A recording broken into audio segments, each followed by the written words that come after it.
రాష్ట్ర రాజకీయాల్లో బీఆర్ఎస్ నుంచి గెలిచిన కీలక ఎమ్మెల్యేలకు సీఎం కేసీఆర్ మరోసారి ఊహించని వార్నింగ్ అయితే సీరియస్ ఇవ్వనున్నట్లు వార్తలు అయితే వస్తున్నాయండి. దీనికి సంబంధించి పూర్తిగా వివరాలు అయితే స్కిప్ చేయకుండా చూడండి, ఇన్ఫర్మేషన్ అర్థమవుతుంది. చాలా మంది వీడియోస్ ఉన్నారు కానీ లైక్ చేయడం మాత్రం మర్చిపోతున్నారండి. మన ఛానల్ లైక్ చేయండి, మనం ఇతరులకు రీచ్ చేసిన వారు అవుతాం.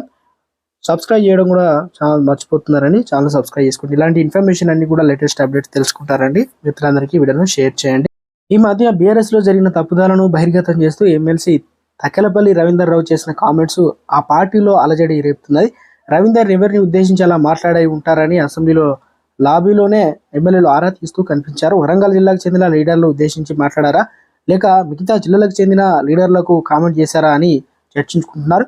బ్రోకర్ బ్యాచ్ కి ప్రయారిటీ ఇవ్వడం వల్ల పార్టీ ఓడిపోయిందని శుక్రవారం అసెంబ్లీలో తక్కెలపల్లి హాట్ కామెంట్ చేసిన విషయం తెలిసిందే. అయితే ఆ తర్వాత ఆయనకు తాను అలా మాట్లాడలేదని ఖండిస్తూ వివరణ ఇచ్చారు. కానీ రవీందర్ చేసిన కామెంట్ మాత్రం ఆ పార్టీలో చర్చనీయాంశంగా అయితే మారింది. నిజమే మాట్లాడారు.